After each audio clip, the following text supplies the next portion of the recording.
Any last requests, Big Louie? Yeah. I'm dying of hunger for seafood. But he only has 15 minutes left.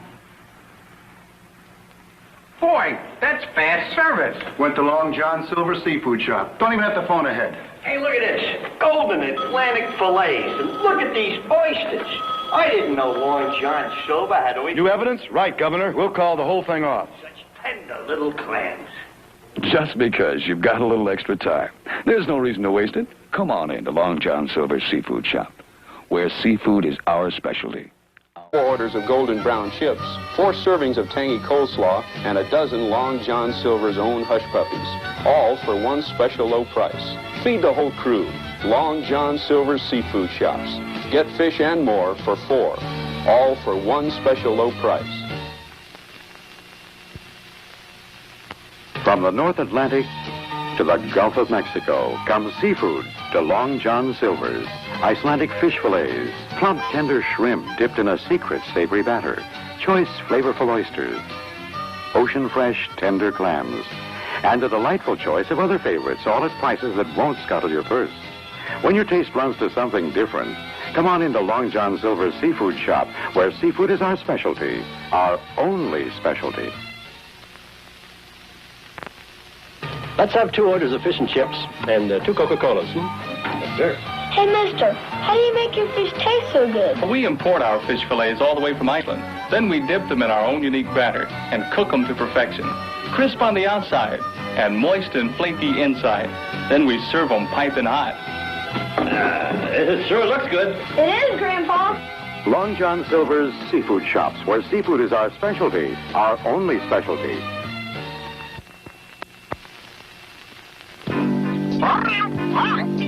Long John Silver's got a special for your young buccaneers. Hello. Your pirates eat for peanuts and they cruise away with free souvenirs. You get the best seafood dishes, fries, and a homemade slaw. In too. All right? So bring the whole crew. It's a fun thing to do. Oh, boy, some fun. Long John Silver's Seafood Shops.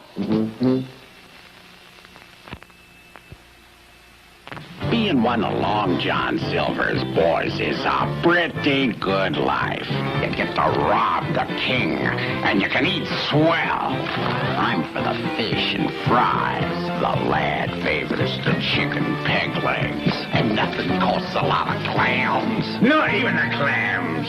So bring the whole crew, it's the fun thing to do. Long John Silver's Seafood Shops.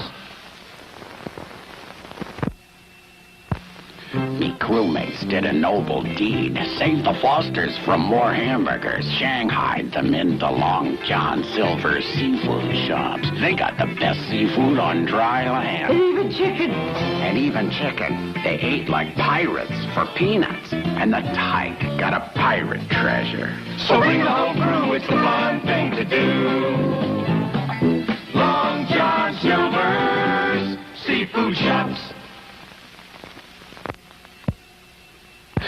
Yeah, sorry, mates, I can't talk now. The king's men are hot on me heels. Fish and fries to go for the whole crew. Lucky for me, Long John Silver has takeout service that's even faster than the king's men. At sensible prices, too. Carver for me, laddie. Anyone seen a pirate? So if you can't eat in, just take it right out with you. Long John Silver's Seafood Shops. Some people say there's no Santa Claus. Well, they're wrong. The folks who make Coca-Cola put 3 of their famous old Sandys on some beautiful new glasses. And at Long John Silver, you can enjoy a large cup of Coke and keep a glass for one low gift price. There's a different class every week for 3 weeks. And they're sure to be collector's items. So come into Long John Silver's and start collecting.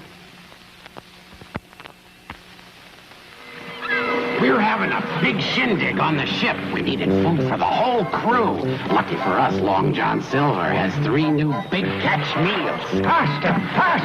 You can have fish fillets, or chicken, or fish and chicken. They all come with fries and slaw, and they all feed 4 for just $5.45. So take home a big catch and treat your whole crew. Long John Silver's Seafood Shops. Me crewmates have some terrific treasure for your young pirates. Long John Silver's Pirate Doubloon coins. Free with any meal. There are 8 different coins, each with a different pirate. That's me. Ain't I a beauty? They get a free collector's display, too. Perfect for hanging. They're real collector's items, so bring your young scout.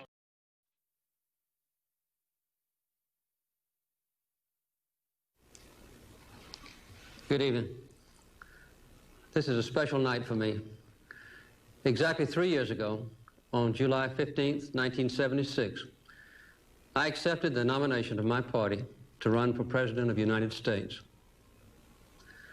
I promised you a president who is not isolated from the people, who feels your pain and who shares your dreams, and who draws his strength and his wisdom from you.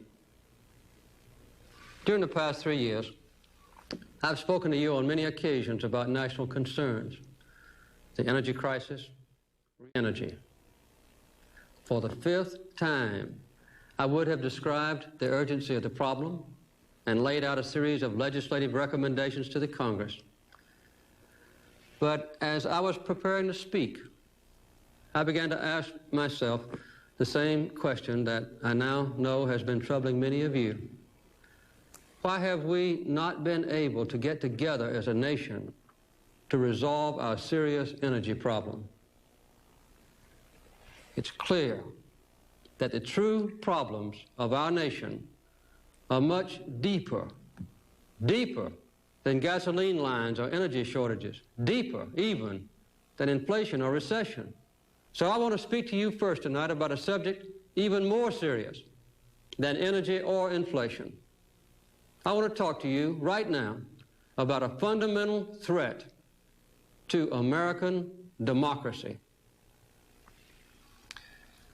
I do not mean our political and civil liberties. They will endure. And I do not refer to the outward strength of America, a nation that is at peace tonight everywhere in the world, with unmatched economic power and military might. The threat is nearly invisible in a nation that was proud of hard work, strong families, close-knit communities, and our faith in God. Too many of us now tend to worship self-indulgence and consumption. Human identity is no longer defined by what one does, but by what one owns. But we've discovered that owning things and consuming things does not satisfy our longing for meaning. We've learned that piling up material goods, 2/3 of our people do not even vote. The productivity of American workers is actually dropping. And the willingness of Americans to save for the future has fallen below that of all other people in the Western world. As you know, there is a growing disrespect for government. Generation, years that were filled with shocks and tragedy. We were sure that ours was a nation of the ballot, not the bullet, until the murders of John Kennedy and Robert Kennedy and Martin Luther King, Jr. We were taught that our armies were always invincible and our causes were always just, only to suffer the agony of Vietnam we respected the presidency as a place of honor until the shock of Watergate. 1973, when we had to face a growing dependence on foreign oil. These wounds are still very deep. They have never been healed.